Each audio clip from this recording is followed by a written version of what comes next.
been a minute since I've made a video on this channel, but I wanted to talk about gender and what that means and how it's separate from sex. Actually, I have two topics. So the first one is going to be a slightly simpler one. Both of them come from a conversation I had on Threads. So the first one is being someone who's just a conservative who's trying to prove a point asked, why doesn't the LGBT community accept transracial people, but they do accept transgender? If someone, they basically are trying to argue that it's as valid that someone wants to change their race as someone wants to change their gender. They can decide one day that one thing or the other.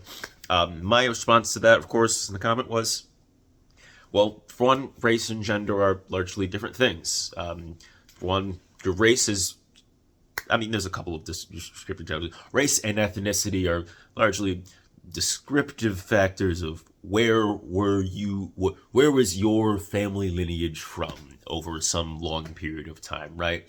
And that likely means you probably have some other characteristics as a result of being from somewhere. Your group evolved with some sort of characteristics. Now, and that's when I'm talking about like being black, Asian, white, or Latino in some way, right? Or maybe Spanish. It's slightly, the Latino means it's a combination of, the Spaniards or, people from Portugal. Also, it usually includes Portugal and whatnot, and like whatever native or indigenous groups in like South America and whatnot, and the combination of the sort. So, that's a whole nother topic for that portion. But at least that's like whether someone's black or white and like changing that race. Say like, okay, well, no, I'm from this area. Like people have been from that area for a long period of time, and we've developed different characteristics like different hair, different skin color, and all that and whatnot. Now, the thing is, gender being different is because we're not talking about a physical trait the same way. Well, presumably, we're not talking about the physical trait the same way. If we were talking about sex or something. So, if you were changing your sex, and not just your sex organs, like your visible sex organs, right? Now, if we consider sex something like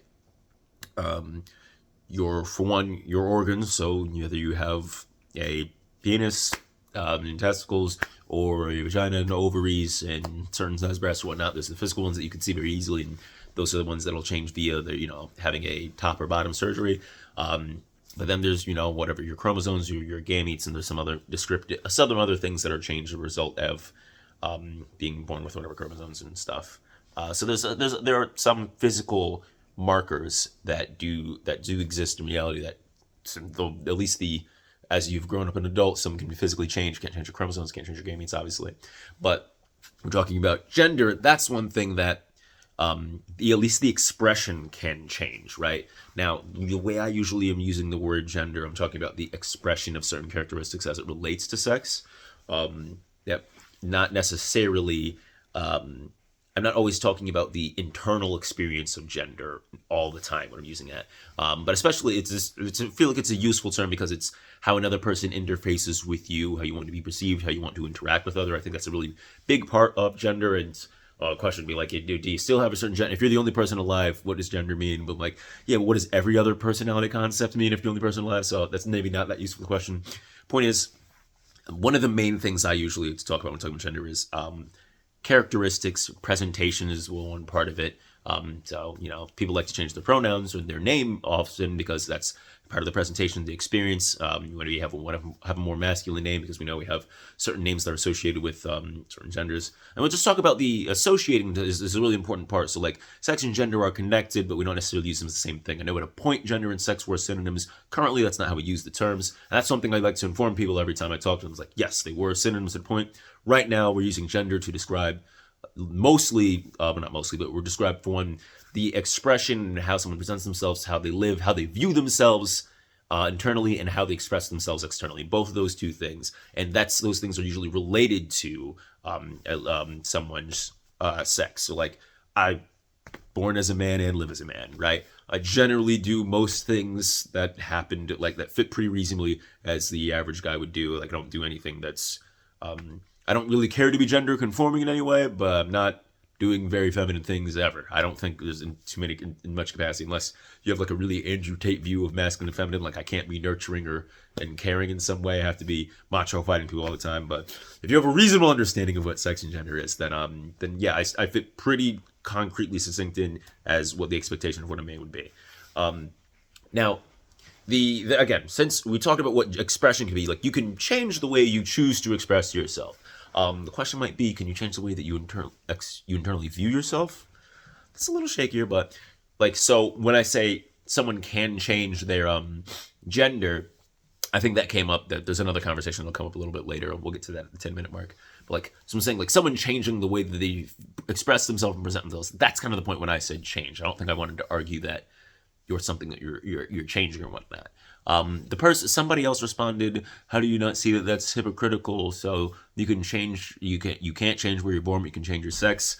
And of course, my response was, "Well, you may have missed this," and I tried to be very nice while trying to be condescending, but I did say gender, not sex, and I described gender as the organs, the physical characteristics. Described gender as the expression and presentation. I didn't use the internal part because, for the most part, when arguing with someone that's like a conservative, they don't care about your internal view of yourself. But I did describe those as different things, and I do think a large issue is why someone, like, if you think gender and sex are synonyms, there's no difference, and you think that someone's like, I am choosing to have a different sex, that could be part of the issue.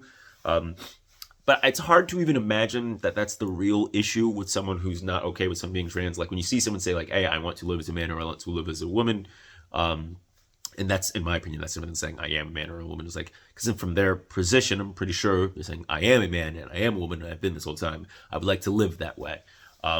Sometimes I hear people say, they're just like, "Oh, that's mental illness," and I'm like, well, we describe gender dysphoria as you could say that's a form of mental illness, but often we would describe it as you happen to have a brain that would have worked better in a different body. So one would say, I don't even know, I wouldn't use the term as a mental illness. I mean, yeah, I suppose you could. Seems a little condescending, doesn't get the point. Especially because we live in a society that can very well allow someone to live as their, some would say preferred or the actual gender, right? Like, my point is, your gender doesn't necessarily need to be what your sex is. I think the world's much more complicated than that. And just because I have a certain body, I don't think that requires, there's nothing anywhere besides in, like, I guess a religious book, but besides religious books, there's no rule of nature that requires you act, behave, and say certain ways, or respond to certain pronouns, or have a certain name. You could do and act any way you want that isn't harming other people. That's just how the universe works. Deal with it. So there's no reason to be opposed to the reality that some people don't feel like behaving and viewing themselves as they don't want to behave or view themselves the way that their body would suggest, because the average person with that body would behave and view themselves that way. It's just weird to do so. Like we wouldn't do that with many other things. Like I'm 6'2", right? Do I necessarily need to play basketball? No, I do happen to play basketball because I like the sport, but I have a brother who's 6'7", he doesn't play basketball, he doesn't like it.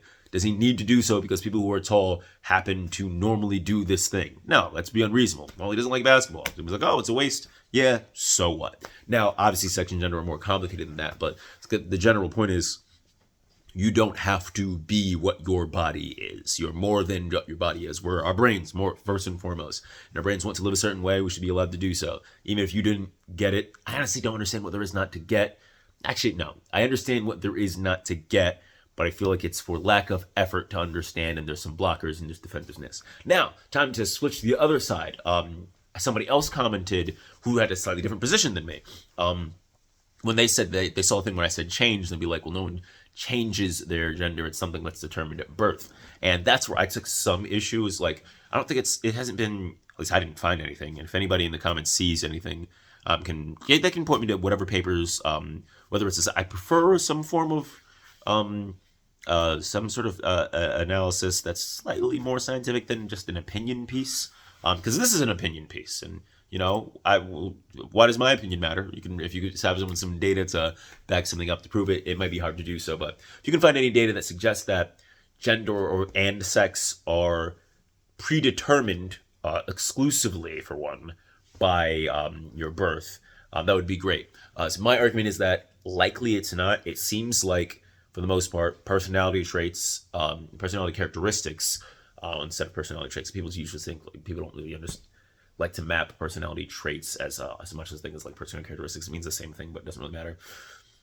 most of those things, it seems like that's both your experience and your genes, right? Your DNA and the things that happen to you. I mean, even the way our DNA, like some of the way their DNA codes itself as we go through life can change based on the things that are happening. Like our bodies react to our environments, and our minds also react to our environments. So my greater point to this person, who are basically our disagreement, is just that your gender, because I ended up saying something about changing your gender because of just poor wording on my part. You're not changing your gender, you can change how you express your gender, right? I don't think anybody, well, most people that are trans that aren't like I don't think you can actually change your gender.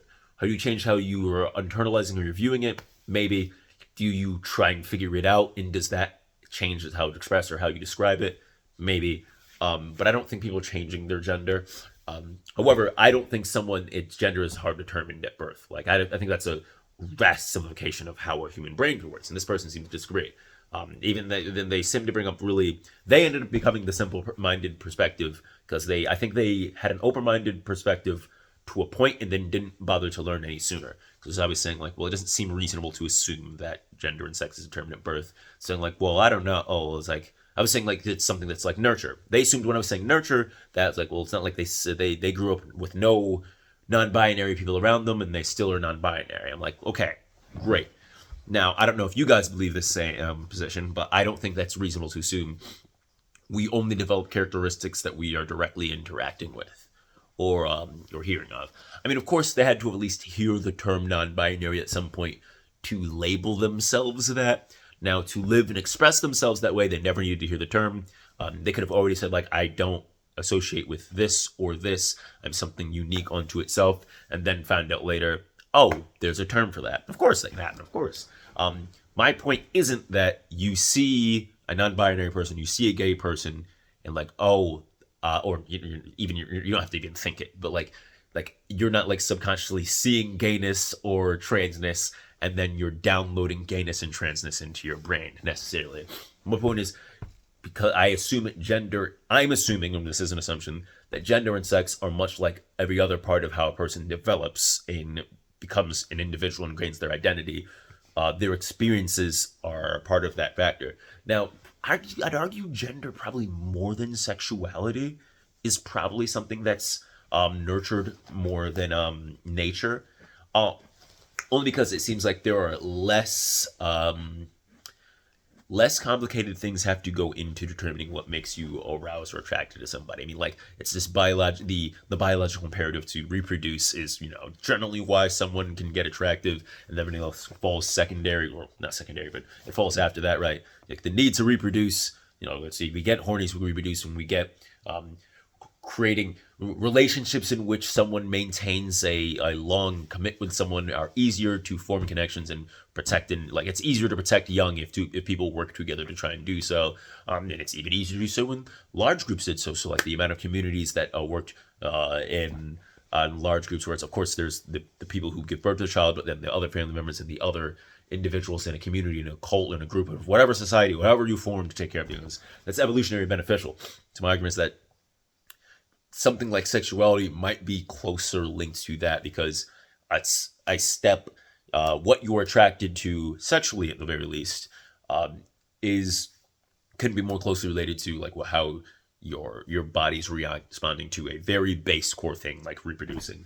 Now your gender is loosely connected to your sexuality and your sex, but it's not a part of your survival. It's not a core part of surviving at all and creating on a species, but it is a core part of how you survive and you interface with communities, right? Like how you exist as a man or woman or something in between or outside of that does impact how you affect complex culture societies. But it would have been much later down the line when more complex societies exist. But things like simple things like attraction to physical traits, that might be different. And why one might be, on average, might be more attracted to, why it seems to be, despite different heights, differences being varying body types or whatnot, that seems to be like it doesn't seem to be much other reason besides evolutionary being evolutionary beneficial to be attracted to the opposite sex. So cool, you can make kids. Doesn't seem to be much value beside that, but there could be other reasons. I rambled for a while. This whole video's me rambling. This whole channel is just me rambling anyway. They seem to be unconvinced that it's reasonable to make the assumption that, like, well, if every other characteristic that we have seems to be both nurture and nature, we have developed certain reactions to situations. We respond to stimuli. Our brains learn responses to things. We have certain emotional reactions. We see certain things in our childhood, and that can have weird effects. But it doesn't necessarily mean to be like, I saw someone go fishing when I was a kid and now I'm a fisherman, right? I don't think it's not that simple. I think people have a large problem with that. I was trying to explain even to my mother how nurture works and say, like, hey, our experiences determine who and what we are, but we're not just doing what we saw as a kid. We're not like a machine. We're not like an AI copying one thing and like, and now I'm going to just do that.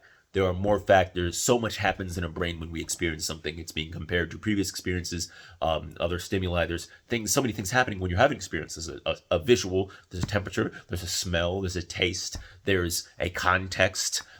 There's so much that builds onto what a human experience is. And because of my assumption of how complicated the human experience is, being connected to who we are as people and how personalities change as a result of things we go through, it seems reasonable to assume that something like gender and sexuality, which are gender more so than sexuality, of course, connected to the human experience and emotions and feelings and thoughts, it seems reasonable to assume that's probably part of that same process.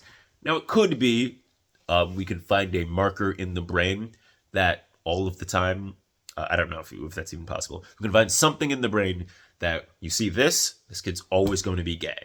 This kid's always going to be straight if they have that. My knowledge, that hasn't been found yet. See this kid's always going to be trans. Like, oh, that's male brain right there. It's in female body. That's trans person. We know that they're going to have dysphoria or whatnot. I don't know where you find, like, I don't know, like in the DNA maybe, right? You would, I guess, find some DNA that does that. And if that ends up being the case, then I'll be like, oh, okay. Like, I don't have any, horse in this race. But generally, my position is that our experience likely influences our gender and our sexuality. It's one of the reasons, like I don't know if it makes sense. Like, I do think experiences are probably why so few. I think probably the same amount of people are gay, right? That will ever have been gay, but it's just a percentage thing, right? But I do think a lot of people, like, I mean, there's a lot of people that didn't know. When someone says they didn't know that they were gay, I don't know if that's always the case, that like, oh, they've been having gay thoughts and they've been hiding them and like now they figured it out. And I think a lot of people like to think of it's that simple of a thing. There could be a person who lived their life as a, and there are many people who you could just look up the testimonies and live their lives as a straight person. Something changed, something happened in their life, and they had the experience that awakened something part of them. But it wasn't like they were sitting there thinking, oh, they're like knowing they were gay, having a certain attraction the whole time. Something reacted, something caused that awakening in their brain. Their gay awakening. And most, not most of them, a lot of times you hear about that, something that happens in their teenage years, because most fundamental changes happen then. But sometimes it happens when you're like in your 40s, your 50s, your 60s. Do they just have a part of their brain that was always there that makes them do that? I'm like, okay, well, some person has you all have the same gay gene, and sometimes an experience can happen earlier and sometimes an experience can happen younger that awakens it. Maybe that's the case. So maybe that'd be a combination of nature and nurture, right? It's hard to say. I'm already almost getting to 20 minutes though. I just wanted to ramble about something that was pretty interesting. It was interesting arguing against two sides. Me being the liberal, pro-LGBT, blah, blah, blah. But then, like, I know there's many instances where I disagree with some of my liberal, comrades because of our need to kind of, like, feel like we did all the work already. I'm like, cool, science agrees with us. That's it. Gay, everything, we got it. But a lot of times I think we rope in our own assumptions with stuff, too. Like, we rope in a lot of our... I don't think I do this, but I must do this. It's bias. That's how bias works. We rope in some of our bias with it. I'm like, well, what do I think being the sexuality works like? Do they kind of rope that in with what they've heard or what they've read? And everybody does that, right? Scientists do that. Like, the scientific community isn't free from that same mistake. But do think it's good to be able to question your positions. And just because it's a sensitive topic like sexuality, race, or gender, doesn't mean we need to have the most, like, even if a trans person tells you this is what I experienced, this is how it works to be trans, you don't have to take it at face value. If I tell you what it's like to be black, I'm like, sure, I'm not every black person, right? It's like, you should listen to people about their experiences, but that doesn't mean that tells you the whole story. It's a story, part of a greater story, right? That's all. We're at 20 minutes. If you like what you saw, leave a like, do a subscribe, do a crime. Just kidding, don't do a crime, and I'm out.